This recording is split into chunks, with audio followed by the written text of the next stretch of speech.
This video is brought to you by Devout Decals, makers of reusable Catholic art for your home altar, your bedroom, and your home classroom. I sometimes get asked why I don't bring you good news stories. Well, take this one as a good news story. We're now more than a month after Fiducia Supplicans was issued, and the Vatican is perplexed at the persistent resistance. In fact, there are now many historians who are pointing out that the resistance that we are now seeing to this blessings decree might be the deepest division in the Church and the most widespread resistance to a papal act in history.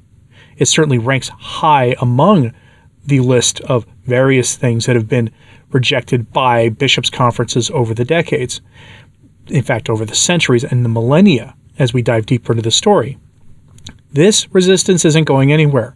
In some ways, it's growing as more people are seeing different aspects of this come to light. Case in point, it has been revealed that when you read Fiducia Supplicans in any language other than English, the blessing decree in there is much clearer. That it is much clearer that the decree is meant to give blessings to the couples in question as couples, as opposed to the English language, which you can tell what they mean, but it's much more ambiguous. It's almost as if they're trying to hide it. Combined with more revelations coming about Cardinal Fernandez and his own background of writing and his heretical thinking, resistance is growing. It's not going anywhere anytime soon. And this has caused some concern, of course, in the Vatican. Imagine my shock, but also has come across as being one of the most important periods in church history, although it is worth noting here that at any time there's a crisis, people tend to overestimate the crisis that they experience themselves in the grand history of things. So bear that in mind. Let's not be too focused on our own time in history, but let's remember something. This is almost unprecedented, what we're seeing now, and at least the scholars in the church seem to back us up on this. So from headline from the National Catholic Register: marking 1 month of Fiducia Supplicans, opposition shows no signs of abating. Criticism of the document that authorized the blessings of double S couples is seen as unprecedented by some church historians. So the resistance to the document is open and organized. It's part of the reason it's unprecedented. Now, we've seen modernists compare this to Humanae Vitae, which is normally a very dumb thing to compare it to, so let's just get this comparison clear.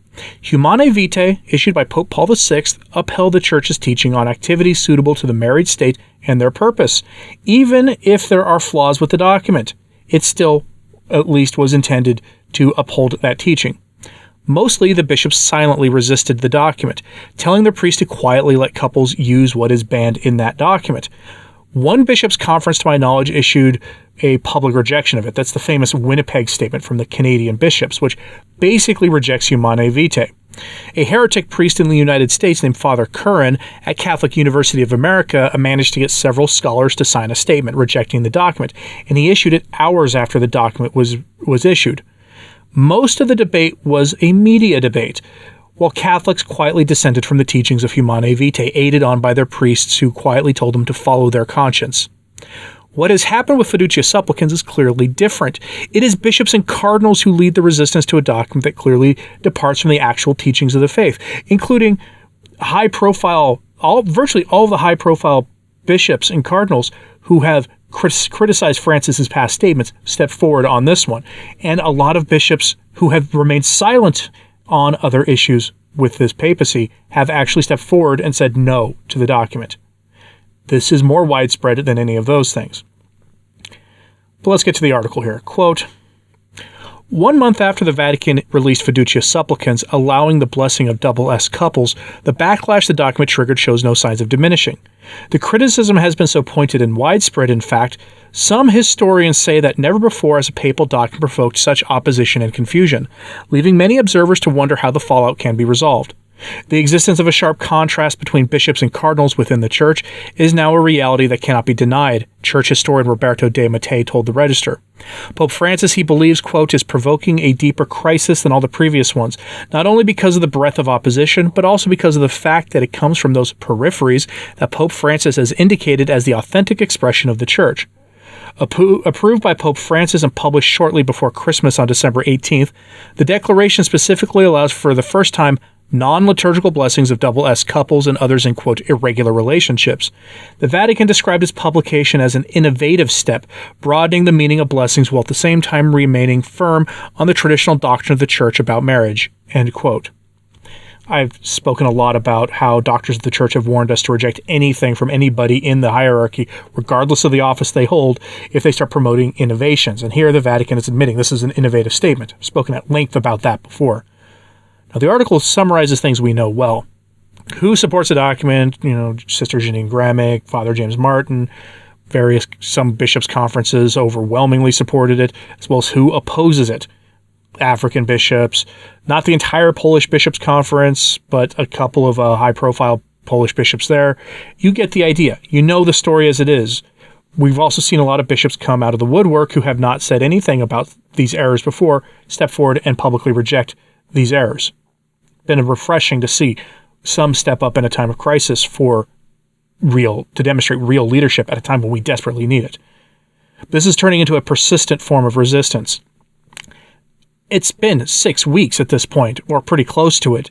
And, Traditionis Custodes was something we talked about for months afterwards, but it mostly was in the context of various dioceses showing how they were going to implement the document, and a couple bishops occasionally releasing a letter. It was nothing like what we see here with Fiducia Supplicans. We are seeing here are enough bishops who recognize that the tradition of the Church and sacred scripture are unequivocal about the sin in question. And the laity are recognizing that, at least in some quarters. What the document is showing really is the divide in the Church, the de facto schism that has existed for a very long time, something that we need to take very seriously as Catholics, and something that we need to pray for a resolution to. Hence why Bishop Athanasius Schneider issued his prayer for holy popes, which I have put on my website at returntotradition.org, in the show notes for a weekend live stream. Let me know if I need to post that again in today's show notes. But here's the nature of this, and where this places in the history of the Church. Because here we are now hearing from scholars on this internal division on Fiducia Supplicans. So back to the article. Quote, "A clear characteristic running through the document," said Professor Roberto de Mattei, "is modernism that, quote, affirms fidelity to the Church's magisterium while unscrupulous intellectual acrobats, it overturns it. Africa," he pointed out, "is experiencing the greatest growth of baptized Catholics and," quoting Cardinal Robert Sarah, he said the bishops of Africa are, quote, "the heralds of divine truth in the face of the power and wealth of some episcopates of the West, who, quote, believe themselves to be evolved, modern, and wise in the wisdom of the world." De Mattei also said the gravity of the revolt is heightened because it follows Francis's wish to, quote, democratize the Church through synodality, giving bishops, quote, a higher authority than the Roman one. Asked by the Register if the reaction to Fiducia Supplicans is unprecedented in Church history, Cardinal Walter Brandmuller, President Emeritus of the Pontifical Academy for Historic Sciences, did not give a definitive answer and recalled that during the 4th century Arian crisis, quote, almost all Byzantine bishops were heretics.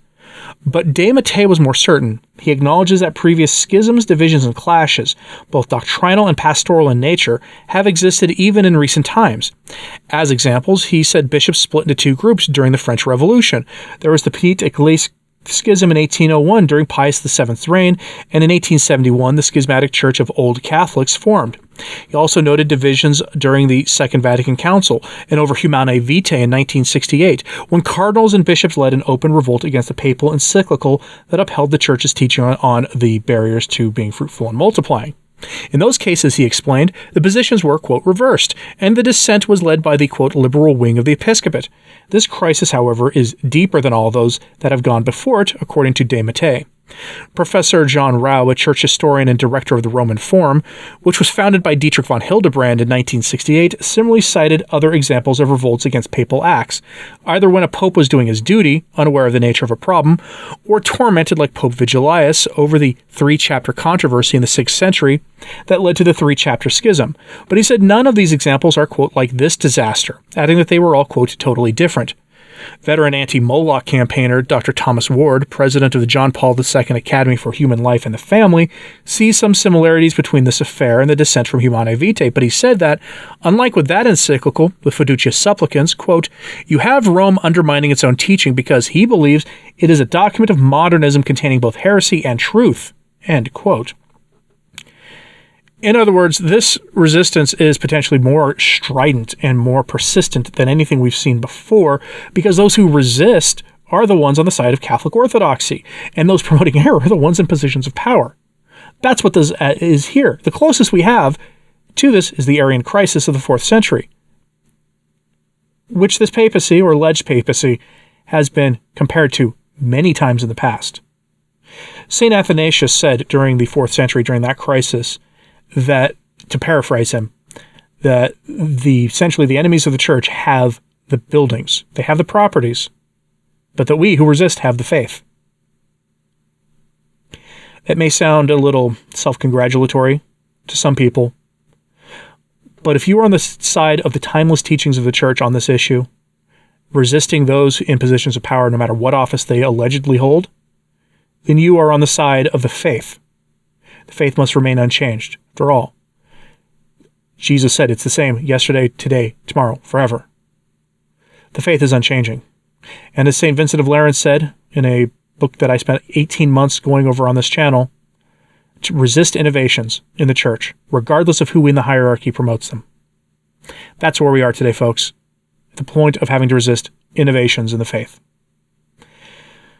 And unfortunately, these innovations are in the form of the promotion of sins that cry out to heaven for justice, according to sacred scripture. I'm curious what you have to say about this. What do you think? Do you think this is the most pronounced crisis in the church, or are we seeing this through a sort of a bias towards our own experiences in our own time, a sort of a relativistic bias, that it's really up to future generations once this is resolved to declare what we're going through as part of the bigger problem? Or perhaps that this Fiducia Supplicans problem is part of a much larger problem that has been persisting for decades in the church, and that this is just a logical next step in that crisis. That tends to be where I'm at, but I'm curious what you have to say. So let me know in the comments, please, and hit like and subscribe if you haven't. It does help, as does sharing this on social media. That helps too. And as always, pray for the church. I'm Anthony Stine. Ave Maria.